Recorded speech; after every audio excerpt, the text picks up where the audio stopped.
Hi everyone, it's the Music Reel, Nicola Burton from Music Means Business again, and I have the Pushworth team with me, Mark, Michael and Manny, and a very special guest today. We've got Mr. Lachlan Donaldson, who is the curator for the live music and entertainment and event program at Twin Town Services Club. Hi Lachlan, it's very nice to meet you and have you come and join us today. Hey, good morning everybody. Nice to see you. Now, Lachlan, do you want to introduce yourself about what, because you have got an extensive amount of experience in this industry. So I think it'd be great if you could let us know, your entire journey to get to this point. Okay, so I initially started working in the music industry back at a venue in the Blue Mountains called Celts Bar, where I worked as security and was also playing in a number of bands around back then. Spent a bit of time working overseas after that. And then when I came back, I owned my own nightclub called Baja. That was in Coolangatta. And then I started working for Twin Towns just over 11 years ago now, where I worked as the security supervisor, worked my way through into the management team, took over the production and light and sound team, and most recently I've added all of the booking and entertainment management into my portfolio as well. Wow, that's an extensive amount of expertise that you've actually accumulated in the last few decades. So I think the guys have got some interesting questions to ask you because of this lockdown. It's changed the entire face of the live music scene. So, boys. Okay, well, Lachlan, that's about 2.5 generations of the music industry. So I guess from them, let's take it back to where you first started, when you were like a musician. I understand that you were a reading drummer, or a drummer that could read, because most drummers can't read. Sorry, mate. But touring musician, and you've seen, as I said, 2.5 generations of the music industry. Yep. What are probably one or two of the most significant changes in the music industry in terms of the live point of view? Probably the biggest change I would have seen over the last 25 odd years would be how difficult it is for bands to get a gig if they're not cover artists. There used to be a lot of smaller venues that used to do a lot of independent live music and a lot of music with independent originals artists. And there's a lot less of that going on nowadays. So one of the things I like to try and do with Twin Towns, working with some other Pushworth artists and some of the other ones, is to get artists in that also have some of their own original music in their repertoires for our free entertainment schedule. And then obviously trying to work on supporting some of those artists that are pushing their originals profile to get them up into the showroom as well. Oh, right. How good is that to hear? Absolutely. You're saying, I guess I've seen the same thing. The lines are now blurred between what's an original musician and a cover musician, because you need to do anything and everything to survive in the music industry. So my idea is that great live bands are great live bands, great songs are great songs, and people just gravitate to music these days rather than trying to be the ideologically sound, just an original act or just a cover act. So that line is blurred. So that's a great observation, Lachlan, and thank you very much for supporting the market sector. Absolutely brilliant. Thanks. Yeah. Hey, Lachlan, with Twin Towns obviously being a predominantly sort of live venue, and you're obviously dealing with lots of different musicians, and there was so many sort of plans in place. What sort of things are you finding are going to change once guys are allowed to open the doors again? Is it go back to what you were doing, or are there sort of plans to do things differently? Have you had time to sort of collect your thoughts and think and ways to relaunch? Yeah, I've been doing a lot of work with this one because we've got a lot of things we need to consider, particularly in terms of the reopening, on how we're going to schedule everything, because we're not going to be able to do stuff which is going to promote people intermingling in a small space, obviously, for an indefinite amount of time. That's going to take out a lot of our entertainment schedule, like our social new vague dancing and our line dancing, because that's going to be encouraging people to get onto a dance floor and be within those distances of others, which doesn't meet the government's social distancing guidelines. I also think we're going to have a lot of issues with ticketed events in the showroom. because we're not going to be able to do things which encourage people to be in a confined space. So we're not going to be able to advertise ticketed events, which is going to create a lot of issues for probably quite a large amount of time. I can't see our showroom operating full capacity again within 2020. I think if we're lucky, we'll be operating at maybe 500 by the end of this year. It's a bit hard to say, but I think that's a fairly conservative estimate of what's going to be happening. And I'd like to say that we'll be back to a normal type of entertainment schedule of live music on the Breezer stage by hopefully September, maybe October. But again, it's really going to depend on people's uptake and if we get a second wave after we do start easing restrictions. Wow. Yeah. Wow. So you've got a lot of work to do before any of this happens. Yeah, I think the thing with Twin Towns, I think Twin Towns is so different to a lot of other venues because they do have the showroom, they've got breezes, and they've got so many different things that happen. It's not just like, 9 o'clock, we've got a band that starts. They sort of have stuff that starts, very early afternoon and goes right through the night as well. So it's definitely a more challenging venue than some of the other venues that. Yeah, because we've got the 3 venues and we've got entertainment on almost every day of the week at those. Like obviously at Twin Towns, the days usually start with something like bingo, but by 1 o'clock in the afternoon, we've got entertainment on.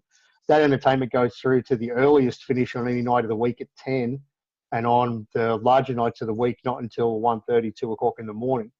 Now, when you look at that much activation, I mean, I'm booking upwards of 130 hours of live entertainment a week per venue, or so between the 3 venues, and then you've got the showroom operating up to 5 shows a week on top of that.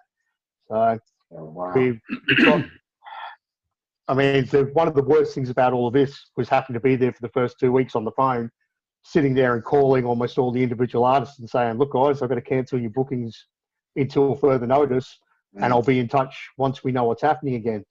And even then, when we do reopen, for the first amount of time, we can assume that there's going to be 100-person limits in areas the same way that we shut down, which means going back to a band with having 5 people, then a mixer, that takes 60 people out straight away before other staff. So I imagine for the first part, when we do relaunch, it'll just be background soloists. Yeah. Possibly we might break out the piano and breezes and put a pianist on in that area. Yeah. Put a soloist with a guitar on the breezer stage, and that'll be pretty much all we'll be able to do. And then it'll be a matter of scheduling how much of it do we schedule. Do we schedule one artist for a 3.5, 4-hour slot just during the peak time over dinner, or do we try and put something on to get people there during the day? And then how hard are we allowed to advertise it? Because we don't know if advertising it too hard, it would then be deemed encouraging people to be in a confined space. So there's going to be a lot that's going to come down to interpretation of the acts and the legislations when they come out. But as much as I'm hoping we can reopen soon, and as much as I'd love to be giving musicians work again soon, I don't know how much of that is actually realistic at this current time. Right. Mark. Yeah, well, I was pretty much going to touch on that, on what the differences were going to be in the scene moving forward. Obviously, you've really covered the venue side of things there and the live side. So I think I'd have to ask a different question to sort of go like, what have been your major 3 tips for staying, sane and healthy during all this lockdown craziness? For me, working out, sleeping, and trying not to stress about it, to be honest. I mean, this is one of those things that's completely out of our control. Like, I'm actually kind of embracing the not having deadlines at the moment. And I'm trying to use that as a positive and an advantage to my mental state and physical health and everything by reducing my cortisol, by saying, well, I don't have a deadline. I can kind of roll with it a little bit. Nothing's that pressing. I can work in the terms of the next 4 to 6 weeks in terms of cancelling things in the showroom, doing ticket refunds. For the most part, we're actually trying to reschedule our showroom shows rather than just cancel them.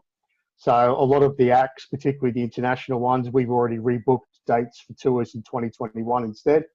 Some of those we've managed to even maintain the ticket sales and roll them over and just inform the patrons that, hey, look, the date of 2020 is not happening. Sure, you can understand that, but look, here's 2021. And in 2021, you can keep your same seats, keep the same Brilliant. tickets and we'll just roll them over. You don't have to do anything. But if you do want a refund, that option's obviously available. And because we can take that much more laid back approach, being sane and healthy in this is all a lot easier without those kind of pressing, oh my God, we've got an advertising deadline in 8 hours. Oh great, we've got this coming up in 12 hours. Yeah. Right? I've got to write an editorial for this magazine in the next 25 minutes. You know, Yeah, we it's hear you. a much better approach for our stress levels, I guess. Yes. And Yep. it's also, I already work from home, but I guess for a lot of people, being able to show that you can be just as productive in this work from home environment, it's probably going to change the shape of how people work. Because a lot of this is setting a precedent for a lot of organizations that you don't have to be in the office from 8 in the morning till 6 at night, 5 days a week anymore, because you can be just as productive doing it from home and be a lot healthier mentally and a lot fresher for your things without having to get up and iron a shirt. Exactly. Well, Lachlan, I'm not sure if you know, but we've actually been running a remote office for the last 5 years. So it's rare that we see each other. And the whole idea is to keep everyone healthy and happier. Yeah. And, we're working in our jammies most days. No one cares. More productive. It doesn't matter. More productive. Yes, exactly. Yep. So, Lachlan, one final question for you. This is the big one. If you could time travel back to December, what message would you give yourself? Oh, I guess that's a little bit tough, isn't it? Yeah. Don't do any work for the first 3 months of the year. Don't stress about function conflicts so much, probably. Realistically, I don't think I could say that I would go back and tell myself to do anything differently, except for maybe not to stress so much about June. But, I guess it's really, you can't give yourself advice to say, don't bother booking this or don't bother doing that, because, if it hadn't happened or it hadn't rolled out exactly the same way, I guess the only advice I'd probably give myself is to try and get in touch with the government and tell them not to let any cruise ships dock. Good answer. And that's been the thing. We've had to live in the unknown. We've had no control over anything. We've had to just live day by day. And I think we've all learned some pretty valuable life lessons from it. Yes, it's been tough, but listening to you talk about the things you've had to do as a venue operator, my goodness, we take our hat off to you. My goodness, that's incredible. So Lachlan, thank you so much for everything that you do for musicians around the country. And thank you for talking to us today. We wish you the very best as lockdown eases and you get back to business. And we hope to talk to you very soon. Cheers, everyone. Great, thank you. Bye, Cheers, everyone.